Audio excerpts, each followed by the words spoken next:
Hi everyone, welcome to back way to mom classes. Today I am discuss about question paper of MSc Nursing. Subject in nursing education. यहाँ पे nursing education देखिए dear ये full marks जो होते हैं 75 marks के exam होते हैं लिए जाते हैं। टाइमिंग जो आपको मिलती है 3 आवर्स की टाइमिंग दी जाती है। यहाँ पे आंसर ऑल दी क्वेश्चंस जो आपका दिया गया है जैसे देखिएगा define the nursing education describe करना था impact of social economical and technological changes in education. ठीक है, इसमें ये करना था कि आपका नर्सिंग एजुकेशन की डेफिनेशन के साथ साथ में सोशल के बारे में इकोनॉमिकल के बारे में टेक्नोलॉजिकल चेंजेस इन एजुकेशन में जो आ रही है अभी के टाइम में क्या क्या इम्पैक्ट हो रहे हैं इस पे आपको ए में 10 मार्क्स में एग्जाम देना था। 10 नंबर में 10 नंबर क्वेश्चन पूछा गया है।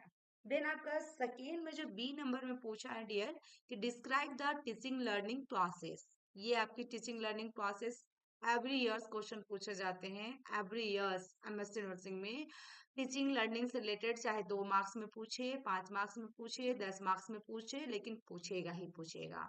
ठीक है, तो टीचिंग लर्निंग प्रोसेस। देन उसके बाद दूसरा नंबर में हम बात करेंगे डिफाइन करिकुलम के बारे में पूछा है। Describe the process step and evaluation strategies of curriculum. Curriculum से रिलेटेड पिछले बार भी क्वेश्चन पूछा था डियर, शॉर्ट नोट्स में पूछा था 5 मार्क्स में। इस बार क्या किया लॉन्ग में उठाकर दे दिया कि करिकुलम के बारे में पूछा गया, इसकी क्या क्या प्रोसेस है क्या क्या स्टेप है एंड इवैल्यूएशन स्ट्रेटेजीज क्या है करिकुलम का, ये आपकी डेफिनेशन में देना है, आपको लॉन्ग क्वेश्चन में लिखना है। देन उसके बाद है describe the various type of, आप देखिएगा instructional aids and its uses. ठीक है, इंस्ट्रक्शंस पूछे हैं एड्स के बारे में एंड यूजेस क्या क्या हो सकता है, वेरियस टाइप्स पूछा है, इसको डिस्क्राइब करना है। तो यानी कि आपके 40 मार्क्स यहीं पे हो गया डियर, 10 10 20 और 10 10 20 यानी कि 40 मार्क्स यहाँ पे आपका मिल गया। यानी आप राइट डाउन करेंगे एग्जाम में लिखेंगे तो मिलेगा ही मिलेगा। फिर उसके बाद देखिएगा डियर यहाँ पे जो पूछा गया है कि right short notes on any seven के बारे में दिया है। जैसे बात करेंगे इसमें टेक्निक ऑफ काउंसलिंग, देखिए काउंसलिंग के बारे में आप लोग तो पढ़े ही होंगे, बीएससी में भी पोस्ट बीएससी में भी यदि जो भी आपका है तो काउंसलिंग के बारे में काउंसलिंग पूछा है। देन उसके बाद देखिएगा रिक्वायरमेंट प्रोसेस के बारे में पूछा इन द नर्सिंग कॉलेज में, यदि आप नर्सिंग कॉलेज में आपको चाहिए वहां पे आपको वैकेंसी खाली है तो क्या क्या रिक्वायरमेंट लगेंगी आपको, प्रोसेस क्या क्या है। उसके बाद देखिएगा preparation of the question bank, कैसे आप क्वेश्चन बैंक तैयार करते हैं। Then distance education in nursing में आपका डिस्टेंस एजुकेशन कैसे होती है नर्सिंग में। उसके बाद ऑब्जेक्टिव स्ट्रक्चर क्लिनिकल एग्जामिनेशन है। Then role and responsibilities of teacher. उसके बाद इवैल्यूएशन ऑफ एजुकेशन प्रोग्राम। ठीक है, क्वेश्चन कैसे कैसे पूछा रही है देख पा रहे होंगे आप। आपको इससे ये अनुभव होगा कि क्वेश्चन किस टाइप में पूछेंगे, क्योंकि काफी सारे स्टूडेंट की ये भी क्वेरी होती है पर्सनल व्हाट्सएप में कि मैम प्लीज सारे पीवाईक्यू।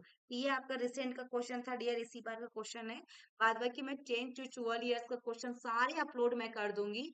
एक मेरा फेसबुक का ग्रुप बना हुआ है उसमें जाके ज्वाइन कर सकते हैं, वहां पे आपको सारे इसी तरह का पेपर आपको दे दिया जाएगा। चाहे चैनल पे कभी कभी बीच बीच में छोट भी जाए लेकिन वहां पे जितने भी क्वेश्चन पीवाईक्यू हैं सारे वहां दिए जाएंगे आपको। देन आपका देखिएगा dear role of strategy state registration nursing council.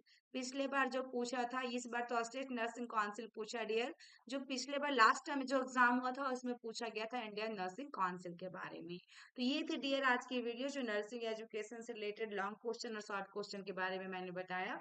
यदि आपको इससे हेल्पफुल होती है डियर क्वेश्चन से रिलेटेड या फिर जो भी मेरी वीडियो अपलोड किए जा रहे हैं एमएससी नर्सिंग से रिलेटेड, तो प्लीज आप लोग से रिक्वेस्ट है आप लोग एक बार चैनल को शेयर करें, वीडियो को शेयर करें, चैनल के बारे में बताएं एंड कमेंट बॉक्स में कमेंट जरूर करें कि आप एमएससी होल्डर हैं, आप फर्स्ट ईयर में सेकेंड ईयर में, या क्या आपको क्वेरी है, किस तरह की आपको हेल्प चाहिए, सारा कुछ आप कर सकते हैं। हेल्पलाइन नंबर भी दिया हुआ रहता है थंबनेल पे, आप वहाँ पे भी एसएमएस कर सकते हैं अपने नाम अपने स्टेट का नाम और आपकी कोर्स के बारे में पूछ सकते हैं, क्योंकि सारे कोर्सेस इसमें जैसे पोस्ट बीएससी, बीएससी, जीएनएम और आपके एमएससी के सारे इसमें पढ़ाए जाएंगे इसमें सिलेबस के अकॉर्डिंग। तो आप लोग जरूर पूछ जाए। लास्ट साथ में रियर एंट्रेंस एग्जाम की भी प्रिपरेशन करवाई जाती है इसी चैनल पे, तो आप लोग चैनल पे बने रहें, क्योंकि रियर चैनल को न्यू नहीं सोचना। चैनल मैंने न्यू तो क्रिएट जरूर किया है। मेरा चैनल जो V2 मैम नर्सिंग क्लासेस था डियर, वो चैनल मेरे हैक कर गई है ऑलरेडी। तो इसके बाद मैंने इस चैनल को क्रिएट किया ताकि स्टूडेंट को प्रॉब्लम ना हो। सेम नाम से मैंने किया V2 मैम क्लासेस। वो मेरे नर्सिंग क्लासेस था, यहाँ पे क्लासेस कर दिया। ठीक है, बस इतना ही डिफरेंस है दोनों चैनल में। वो मेरे हैक हो गई, बहुत ही दुखी हुए सारे टीम जितने भी थे। सैड सैड महसूस, बहुत दिनों तक मेरे को फीलिंग अजीब लग रही थी कि मेरा चैनल हैक कर गया। काफी सालों की मेहनत था डियर, इसमें काफी स्टूडेंट थे जो कि काफी लगा हुआ था उस चैनल से। नंबर भी थे काफी स्टूडेंट के। बहुत सारे प्रॉब्लम आए थे चैनल हैक करने के बाद, लेकिन कोई बात नहीं है। यदि आप लोग सपोर्ट करते हैं चैनल को भी, तो ये चैनल भी मेरा आगे जाएगा और आप लोग के लिए का अच्छे से अच्छे कंटेंट लेकर आऊंगी। तब तक के लिए bye bye dear, thank you. फिर मिलते हैं नेक्स्ट वीडियो में नेक्स्ट क्वेश्चन के साथ, क्योंकि 2 क्वेश्चन मैंने अपलोड कर रखा है इसमें जो कि PYQ है। आपको क्वेश्चन के अकॉर्डिंग कैसे एग्जाम में राइट डाउन करना है एमएससी नर्सिंग वाले को। तो आप लोग एक बार जरूर वीडियो को वॉच करें। Thank you.